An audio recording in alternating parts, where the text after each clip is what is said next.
This is a time for war. A war for our common future. دوستو کبھی آپ نے سوچا کہ کیوں 1948 کے بعد اسرائیل لگاتار جنگیں کر رہا ہے؟ کیوں جنگ میں ٹارگٹ ہمیشہ مسلم کنٹریز ہی ہیں؟ کیوں ہر جنگ میں نہ چاہتے ہوئے بھی امریکہ اسرائیل کا لگاتار ساتھ دیتا ہے؟ کیوں آخری اٹیک ایران پر تھا جسے اس کا سب سے امپورٹنٹ اور سب سے خطرناک دشمن مانا جاتا ہے؟ اور کیوں اگلا نمبر شاید ترکی کا ہے؟ ان سب سوالوں کے دو جواب ہیں. پہلا جواب اینشنٹ ریلیجیس پروفیسی میں چھپا ہوا ہے اور دوسرا جواب جیو پولیٹکس. تو سب سے پہلے اینشنٹ ریلیجیس پروفیسی یا پھر ببلیکل وار، اور اس میں بھی سب سے پہلے ہے دی پروفیسی آف 7 وارز. سنیے، جوز کی ہولی بک تورا 5 کتابوں کی بنی ہوئی ہے، جس میں 5th بک ڈیٹرونومی کے ورس میں ایک ڈیوائن کمانڈ ہے. وہ ورس انگلش میں ٹرانسلیٹ کر کے یہ رہا: When the Lord your God brings you into the land، مطلب جب تم پرومسڈ لینڈ میں انٹر کرو گے، اس پر قبضہ کر لو گے، مطلب تم ان 7 ملکوں کو ہرا کر وہاں سے باہر نکال دو گے. اس ورس میں 7 کنٹریز کے نام ہیں اور لکھا ہے کہ یہ 7 نیشنز جو تم سے زیادہ طاقتور اور بڑے ہوں گے، تم انہیں تباہ کر دو. پھر آخری والی لائن بہت امپورٹنٹ ہے: You must destroy them totally. You must destroy them totally والے الفاظ کو ہیبری کانسیپٹ میں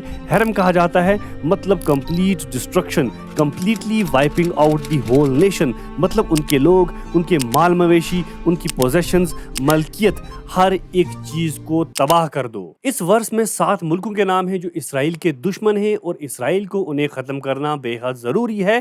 ڈیٹرونومی کے 7th چیپٹر ورس 1 اینڈ 2 کے مطابق. ماڈرن ڈے کے زیونسٹ آئیڈیالوجسٹ اور ایکسٹریمسٹ ربیز ان ورسز کو ری انٹرپریٹ کرتے ہوئے مانتے ہیں کہ یہ 7 ملک آج کے ایجپٹ، جارڈن، سیریا، لبنان، عراق، سعودی عربیہ اور فائنلی ایران ہیں. We have a plan for 7 wars in 5 years. We've had 6 of those 7 wars.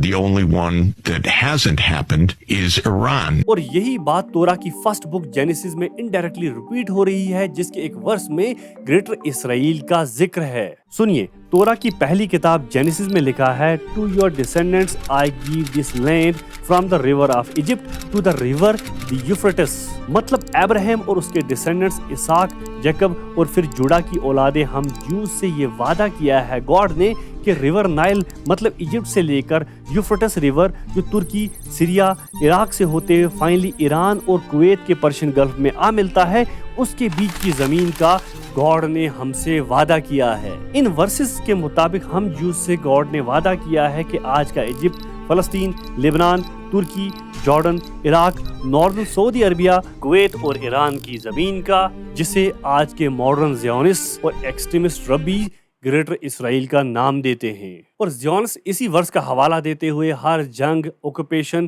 Middle asset میں ایکسپینشن کو جسٹیفائی کرتے ہیں. دی فائنل وار ایران، یہ والا بڑا انٹرسٹنگ ہے. ایزیکیل ایک اور ریلیجس کتاب ہے جو ان کے پروفٹ ایزیکیل پر نازل ہوئی ہے. اس کتاب کا ایک ورس ہے: Persia, Cush and Put will be with them all with shields and helmets. Persia modern day Iran, Cush modern day Sudan اور پٹ ماڈرن ڈے لیبیا. اس ورس کے مطابق ایران، سوڈان اور لیبیا آخر میں ایک ملٹری الائنس بنائیں گے گوگ نام کے ایک لیڈر کے انڈر اور ایک ایکسٹریملی پاورفل اٹیک کریں گے اسرائیل کے اوپر. اب ان سب ورسز کو یونیفائی کر کے زیونسٹ اور جیوس اسکالر یہ مانتے ہیں کہ ان ساری کی ساری کنٹریز کو یا تو ہمیں کمپلیٹلی تباہ کرنا ہے یا اپنے ساتھ ملا کر گریٹر اسرائیل بنانا ہے، تب جا کر ہمارا مسیحا آئے گا. اب سنیے آرام سے. سوڈان 2009، 2012، 2015 کئی بار اسرائیل نے اس پر بمز گرائے. یو ایس اے کی مدد سے اس پر سینکشن لگا کر اس کی اکانومی کو اتنا برباد کر دیا کہ مجبوراً اسے 2023 میں ابراہیم ایکارڈ سائن کرنے پڑے. اور آج سوڈان میں سول وارز کے چلتے لاکھوں لوگوں کی جانیں چلی گئی ہیں اور لاکھوں لوگ اپنے گھروں سے بے گھر. نیکسٹ لیبیا، غدافی، میرے خیال سے اس پر بتانے کی بالکل بھی ضرورت نہیں ہے. پھر ایجپٹ، اس پر اسرائیل نے امریکہ کی مدد سے کئی بار اتنے پاورفل حملے کیے، اس کی زمینیں چھینی، پھر واپس دے کر اس کا منہ ہی بند کروا دیا.